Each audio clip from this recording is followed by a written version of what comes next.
A student once asked me if I have any suggestions for coordinating a distributed team that has a 12-hour difference between them.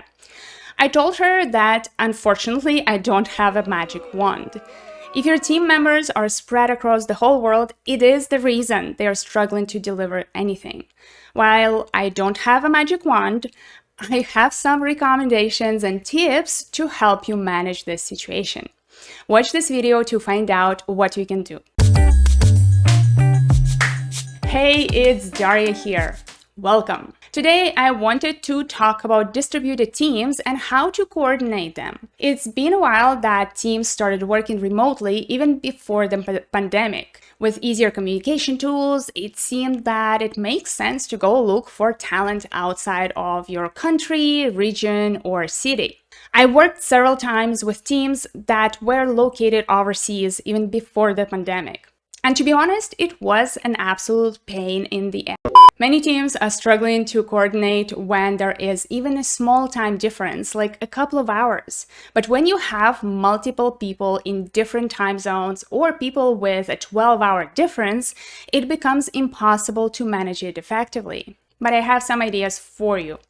Before I jump into the rest of the video, if you like this kind of content, go hit that subscribe button below and like this video. If you'd like to get more actionable advice from me, then subscribe to my newsletter on my website and check out my online store. Hey! I just wanted to jump in here and to say that I'm super excited to see 5,000 subscribers on Scrum Master channel. This is awesome. We have achieved this great milestone and I am extremely excited, and thank you so much for watching these videos. Thank you for commenting, liking, subscribing. This really helps this channel, and we've been able to achieve this 5,000 milestone. Now on to the next milestone, 10,000. Let's get it done this year. Let's put some high goals on our roadmap. So to celebrate this 5,000 milestone, I decided to run a giveaway. So stay until the end of the video where I'll explain what the giveaway is all about and how to enter. Now back to the video. Let me tell you about the best solution to your time zone problem. So the best solution to the time zone difference is don't create teams that have such a huge time difference, and instead combine people into teams based on their location. This is what I believe you should focus on first before you go into other ways to manage the situation that I am going to share with you later in this video. But first, let's talk about this particular solution, creating teams based on location. There are multiple criteria we need to consider when we create teams, like team member skills, their relationships with each other, level of seniority, etc., etc. I think that time zone needs to be another criteria for building great teams. It doesn't mean that the whole team must be co-located. With modern communication tools, I don't think it's really necessary, but they need to have at least 5 to 6 hours of the workday aligned. It means that during those 5 to 6 hours, the whole team is there and can work in parallel, ask questions to each other to get quick answers, and have productive meetings. In this case, someone may be starting a couple of hours ahead of everyone, and someone will work a couple of hours later than everyone. It's not ideal, but it's manageable with extensive communication. This doesn't mean that people can only have up to 2 hours time difference, really. Rather, their working hours are aligned with each other. For example, I might need to start my day a bit earlier than I would usually do because it allows me to have more hours aligned with my colleagues who are 3 or 4 hours ahead of me. Now to other solutions. Okay, with the most promising solution out of the way, let me give you some other tips on how to make your life easier when your team is spread around the whole world. Number 1, working agreements. I refer to this a lot in my videos, and I think it only highlights how important it is in so many different situations. When your team is so spread out, you want to make sure that they are 100% aligned on how they communicate. It has to be crystal clear what tools they use and how. And the more details you discuss in document, the better. That's the only way to reduce the confusion and complexity here. Here are some questions that you would want to ask. What communication tools will we use for what situations? For example, we'll use Slack for quick questions. We'll use a specific folder in our Microsoft account to share all the documents. We'll use emails for when we need to include people from other teams in the discussion. We'll use a shared calendar to show when each of us is available. Then, what do we expect from each other using those tools? For example, set your availability to available once you start working and to away when you finished working. Or if you receive a message in Slack, reply within an hour. Then, who works at what hours?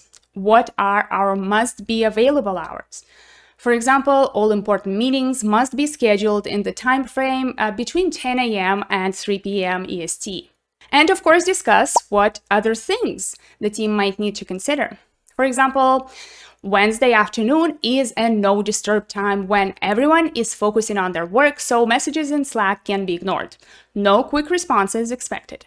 Or if you are running late, have an emergency you need to leave for, or are taking a day off, message to the whole team in Slack as soon as possible. I know that these items might seem like something straightforward, and of course everybody will do this because it's just common sense. But let me tell you, people have very different expectations around communication, much more different than what you believe. For example, 80% of the time when I start working with a new team, when someone needs to leave or take a day off, they would message to me directly and not include anyone else in the team. So I would have to literally encourage them to send these messages to the whole team, as the whole team needs to know, not just me. Or another example, people feeling pressured to reply to every email coming to them during the day within like 10 minutes, which negatively affects their ability to focus and to do work. With many of my teams, we had to set up boundaries around this, giving a more reasonable time frame to reply. I even had to enforce disabling email notifications and closing their email client because team members had difficulty staying focused.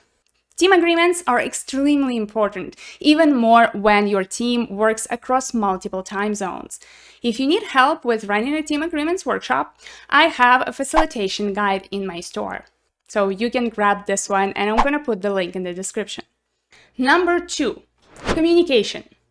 As I mentioned a bit earlier, extensive communication is a must if you want to succeed. What I mean by that is it's not about communicating obvious stuff. Extensive communication is about communicating anything that may have an impact on your team, even if you're not sure they must know it.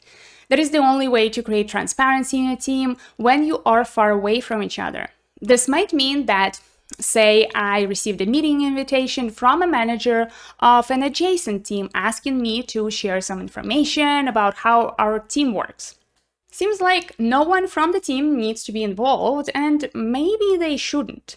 But this information is directly related to the team, so I would share it with them as an FYI. And maybe someone would decide to join, maybe not, but at least I know that they know. And when, for example, this same manager approaches them with a question, they already have some context around our relationships with the other team. I would recommend creating a specific place for sharing information like this, like a separate channel in Slack where no replies are expected. It's just for your information channel. Here are a few other examples of the information you might want to share. Important decisions made in meetings that the team couldn't attend if that information is not strictly confidential, which in most cases it is not. Hiring discussions, new projects or products other teams might be working on or that might be coming our way. Learning opportunities, whether provided by the company or not. Say you're going to a conference, why not ask if anyone else would like to join? I have this video on transparency where I share some more examples and additional information on this topic. I'm going to put the link in the description for you to go and watch it after this video. Number 3. Team building. Yes, another thing that most likely will seem extremely obvious. Unfortunately, it is often forgotten or just put aside due to pressure and deadlines. But if your team is fully distributed, it is an essential part of building rapport between the team members. It is not necessarily a way to help you coordinate work between team members or manage and track their progress, but it's an essential part of building a team that is actually a team and not just a collection of individuals. Set some time aside for regular, and yes, I said regular, team building activities. Every month, bi-weekly, or even every week. Find a way to get people together, chat, get to know each other personally. I have made a video on 5 easy icebreakers you can use in your meetings that you can go and watch. So that can give you some ideas already. Here, I'm talking about actual dedicated time to team building. Now, don't just set up a Zoom call and ask people to join and have a chat. As we know, this usually leads to stale conversations and very awkward silences, especially if people don't know each other well yet. You need to create some structure around the conversations you are having. The easiest way to do so is to play some online multiplayer games or party games. There are so many options you can look into. And people participating don't need to have any knowledge about video games to enjoy these team building activities on their PC.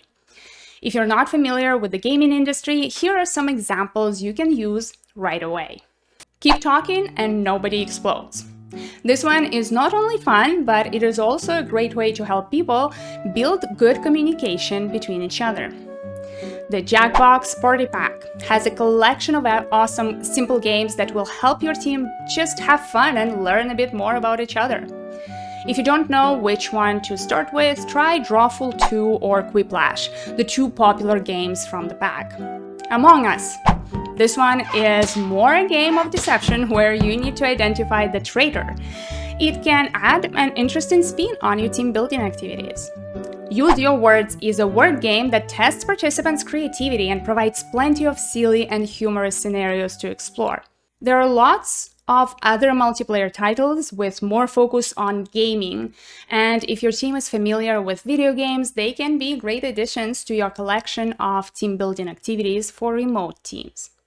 In conclusion, these are my suggestions on how you can create a much better working environment and coordinate a remote team. Firstly, consider how you can minimize the time zone misalignment. Maybe there is an opportunity to create sub-teams out of a bigger team, for example, where each sub-team has smaller time difference between team members. And then organize regular but less frequent sync-ups between the sub-teams. Whether the time zone difference is big or not, you need to create solid working agreements describing in detail what tools the team will use and how, what are the working hours that are aligned between everyone, and how team members prefer to communicate. Then create a habit for extensive communication in the team. Maybe even dedicate a whole channel for the information sharing that doesn't require responses. And to help nurture teamwork and collaboration, organize and run team building activities for your remote team.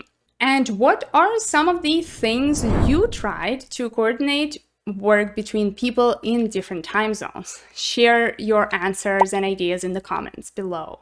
I'll add the links to all of the resources I mentioned below the video, as usual. Okay, as promised, I'm here to tell you more about the giveaway to celebrate the 5,000 subscribers on this channel. I will be giving away 2 essential guides from my store to 2 lucky winners. So to enter the giveaway, you do need to be subscribed to this YouTube channel. One way to enter is to like this video and leave a comment down below. Or another way to enter is to go to a link that I'm going to put down in the description and subscribe to my newsletter and to be entered into the giveaway that way. So you can increase your chances if you do both.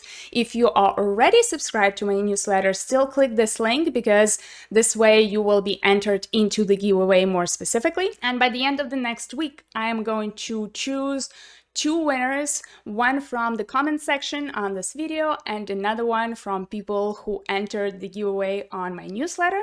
So I will contact you by the end of next week to let you know how to receive your prize. And all of the details are going to be down in the description. I'm super excited to be at the 5,000 subscribers on this YouTube channel now, and I'm excited for future growth. Thank you so much for watching, for supporting this channel, and for learning something new with every video.